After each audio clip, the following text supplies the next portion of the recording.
I'm Mackie, and this is my wife Sid. We're professional mountain bike racers on a quest to race the best and most challenging mountain bike races around the world. In just 8 weeks, we will be heading to New Zealand to race the Volcanic Epic, a 5-day stage race in Rotorua, New Zealand, which also happens to be one of our favorite places on Earth to ride mountain bikes. Because we're doing such an early season race, we've made some adjustments to our training that will hopefully leave us better prepared for both the Volcanic Epic and the season to come. Namely, we've been riding our bikes more. Quite a bit more, in fact. Oh man, those were really hard.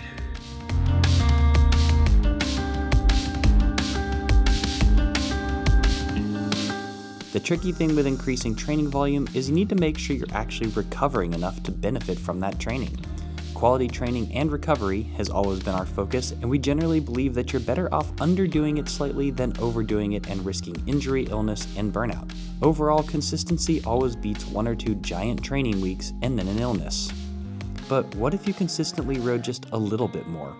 This has been our goal over the past few years, and we've slowly increased our volume and improved our race results. The past 6 weeks have shown a pretty marked increase compared to the same 6 weeks last year. In fact, we've spent 50% more hours on the bike in this time frame this year compared to last year. But it's not just volume, this is mountain biking after all, and if we want to be as prepared as possible for a 5-day mountain bike stage race in March, we need to get our tires on dirt a bit more frequently than we usually do in January. And, well, let's be real, long rides are more fun when it's 70 degrees and sunny. So when our sponsor, RE Bikes, asked if we wanted to go to Phoenix for a photo shoot, we were all in. And we extended the trip beyond the photo shoot for a couple days to do some fun and yes, long rides. We are currently in Mesa, Arizona, just outside of Phoenix. We're here for a video/photo shoot. It seems silly to just stay here for one day, do the shoot, and then drive another 8 hours back. So instead, we're staying a couple extra days. We do some longer rides in surprisingly warm weather. So when we are somewhere that we don't know and we want to do a long ride, we make ourselves a route on Strava, load it on the GPSs. So we basically cross-reference trail forks, do Strava heat maps to build the route. Well, the heat maps are kind of nice because you can be like, nobody rides this trail, maybe we shouldn't do that. So we also have some intensity today too. I'm a little concerned that on a beautiful Saturday in a place where there are people, so not New Mexico, of people, yeah. It's gonna be a little challenging to like do the intervals on this very popular climbing trail called Alpe, which is appropriate. One of my dreams is to get yelled at for being on an e-bike when I'm not on an e-bike, so we can see if we can achieve that today. Because e-bikes are not allowed on the trail, so unfortunately I think like the XC kit sort of like gives that away. That's the thing with doing intervals in a new place, and just kind of in general, like the training doesn't have to be perfect, it just has to be good, but also it's like very good race prep because you don't care about your average wattage in a race. So one of our goals for this year is to practice consuming more calories while riding. In some situations, we will be doing that more like we would in a race, which is basically all liquid calories, so scratch high carb generally. There seems to be a lot of data supporting the idea that the more calories you eat, the longer you can go. We've taken to bringing things like sandwiches or cookies or basically just things that will get us calories that maybe we can eat while we're riding, maybe we have to stop and quickly pull out and then like eat on the next climb. But when you're not going super hard, at least for us, it's pretty easy to just eat normal food. Like our stomachs handle that pretty well. We got sandwiches.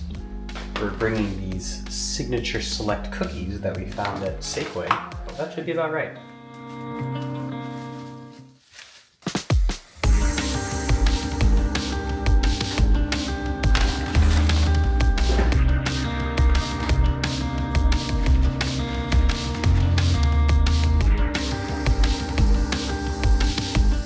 It's so bright and sunny. Oh, we need to put on some sunscreen today. Our neighbor at our Airbnb has 3 puppies in a playpen. I don't think you can see them very well, but look how stinking cute they are. We've mapped out a 32-mile loop at the Hawes Trail system that we hope will take us about 4 hours and hit some local favorite trails such as Big Sister, Red Mountain Rush, High Ridge, and Boulderdash. It also includes 3 laps up the popular Alpe d'Huez climb for a total elevation gain of over 4,300 feet. Oh dear. I think these all go the same place. Oh, this one has a jump. Not sure where the speed for that was supposed to come from. Maybe you pedaled really, really hard.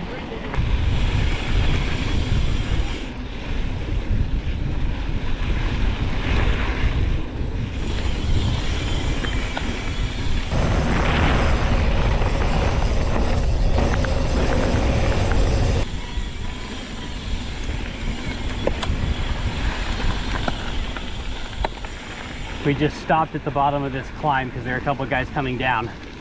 We figured, you know, let them enjoy their descent. And the first guy was on a cross bike or a gravel bike. And the second guy was on a big travel e-mountain bike. And they were definitely together. Definitely together. It's pretty awesome to come out and ride gravel bike on this stuff. Yeah, that'd be fun.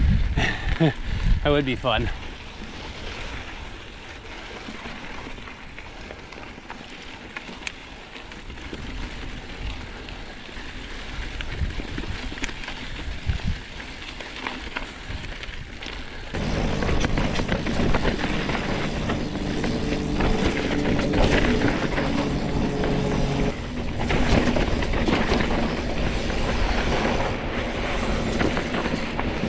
This is neat.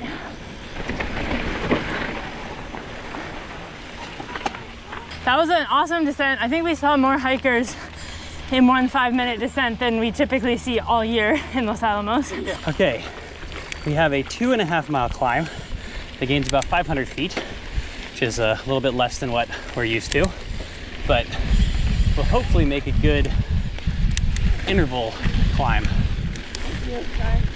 One more, thank you. Yeah. Okay.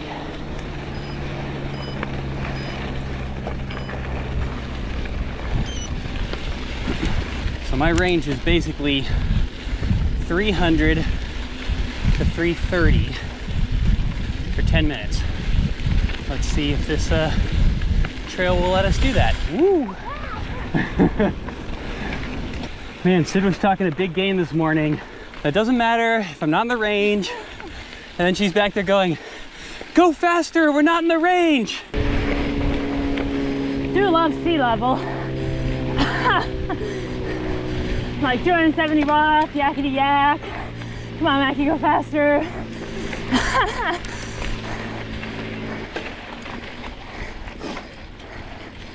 If anyone's wondering why I'm keeping up with Mackie, it's because he's on his LaSalle.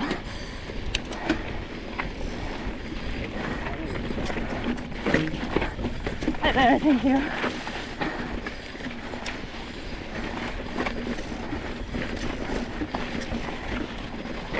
Is there any doubt that Aspens roll faster? I've caught back up to Mackie on this rolling section. Oh, scared. Rolling my way right into a cactus. One of these fast corners. This climb is not really consistent enough to end up in the range, but I'm just focusing on being in the range when I can pedal so that, you know, I'm doing the work when I'm supposed to or when I can. 2, 1, time. All right, 295 average. Puts me a little under, but not too bad. Whew. That was fun.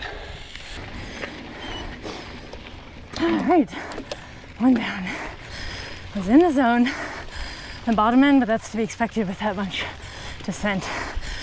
I gotta say, heart rate at 5,500 feet lower than home is pretty significantly lower. It's pretty awesome.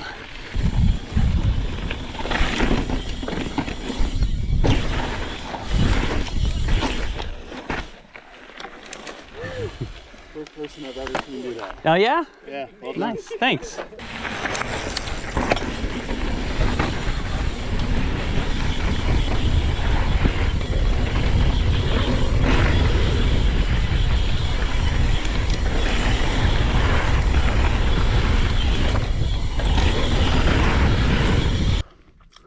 This little sandwich, guys, it is hitting the spot. Good little sandwich. All right, I think we're gonna go ahead and do interval number 2. It's a little hard to tell when this starts going consistently up, if ever, but no, it's just the thing about doing intervals on trails. Okay, here we go.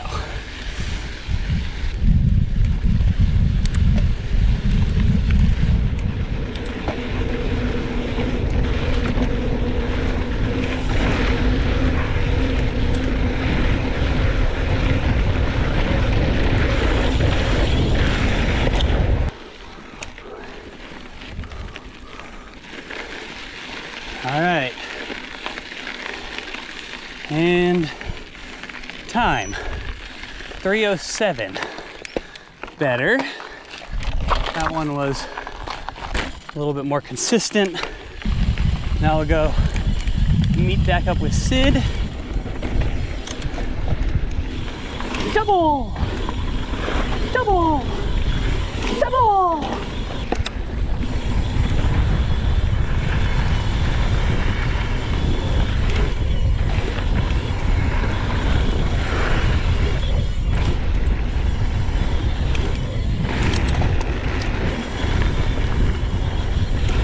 Nice! That was so smooth. Nice.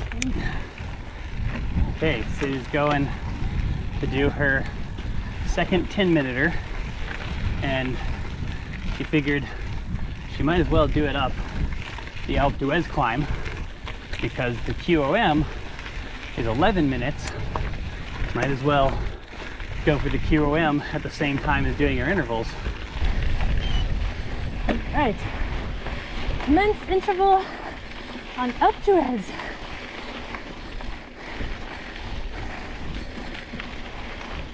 Oh, it's pretty cool. I can see Sid climbing up the switchbacks up there. Getting close to the top. She's got 2 minutes. So,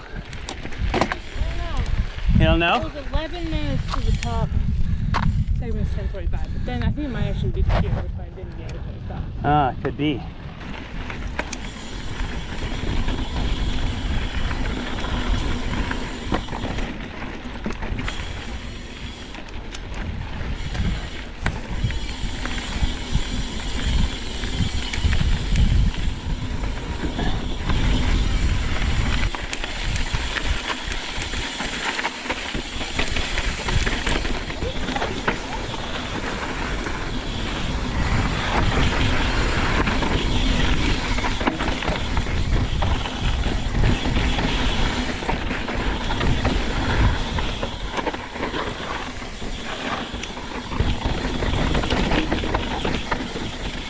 That makes sense.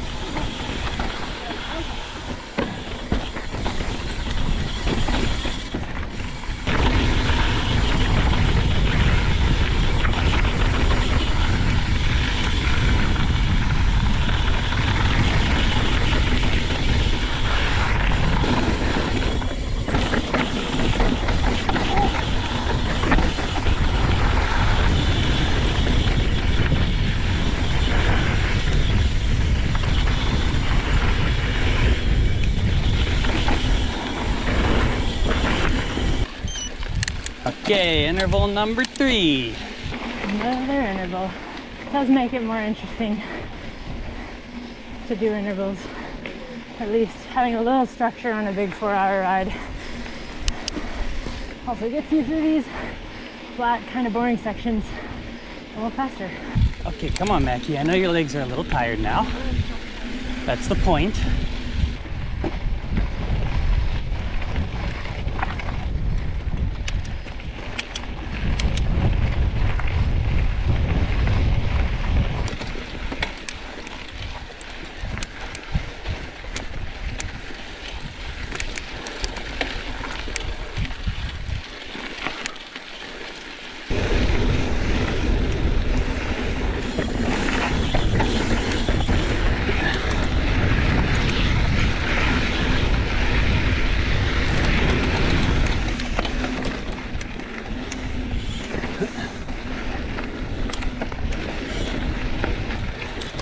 Two, one.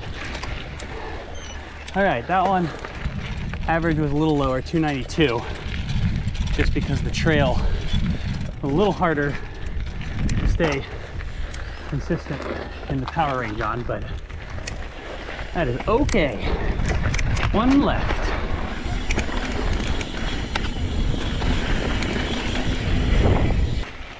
Hokey pokey, last interval. Okay, this climb is pretty consistent, so I should be able to keep it in the range. 4 minutes in. Keeping it right at the middle of the range. See if I can push it up to the higher side of that.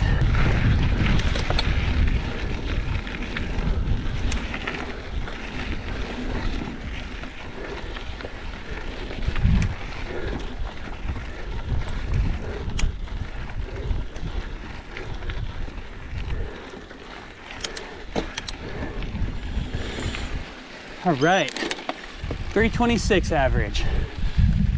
Not bad.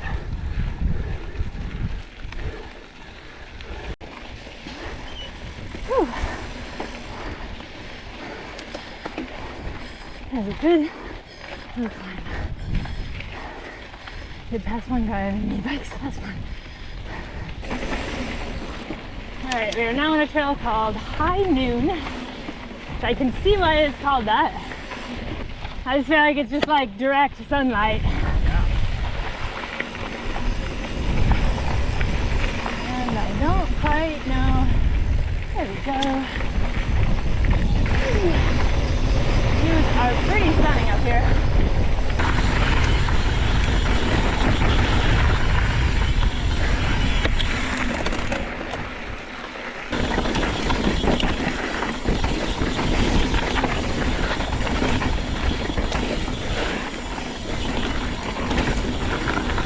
Edit. The trail seems to actually be called High Ridge, not High Noon, which also makes sense. I like the name High Noon though. You should explain why you're riding a little south so that people don't think it's because you are scared of the descents. No, it's because I can't keep up with you on the descents otherwise. No, but actually. Okay, yeah, so I am riding the LaSalle today while Sid is on her signal, because when the two of us pair me on the big bike with Sid on the XC bike, then our endurance pace is pretty similar, which means that we get to ride together, which is fun. I have found no downside to riding my big bike more. Like, it doesn't seem to hurt my ability to ride the XC bike well. And this is the bike I will be racing at Mega Avalanche. All right, top of our final climb. Oh, this is such a cool spot. Yeah.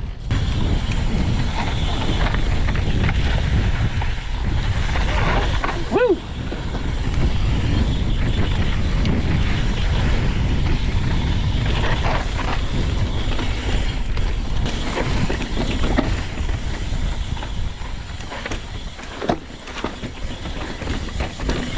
Man, Sid killing it on the cross-country bike. And the loose tires, or the semi-slick tires, basically.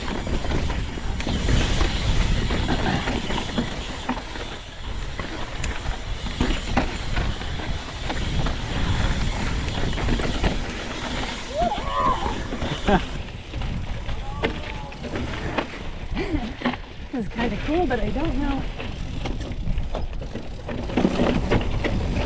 Oh, I don't know if that's where I wanted to go, though.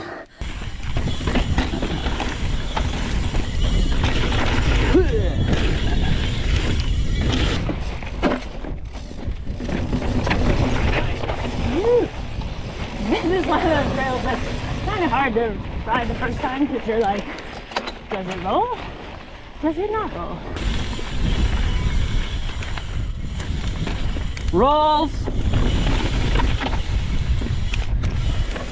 Rolls.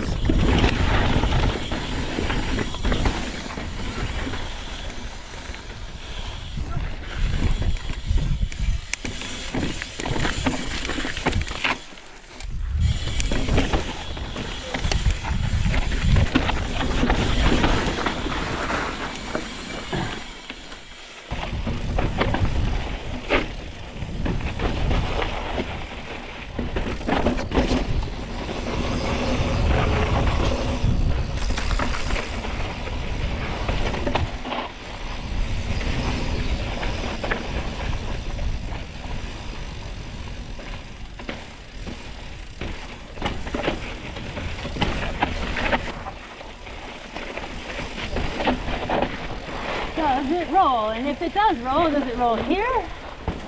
Or, yeah, it rolled there and here.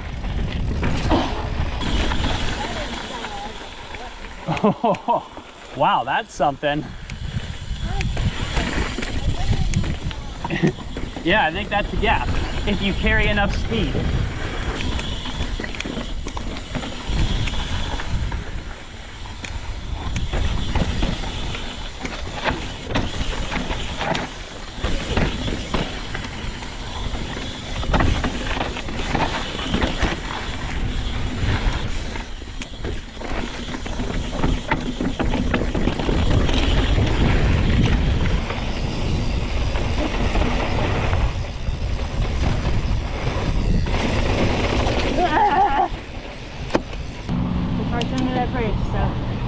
Have to make it to the bridge.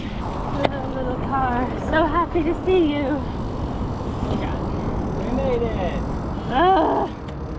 Tacos. Time for tacos. Pretty excited.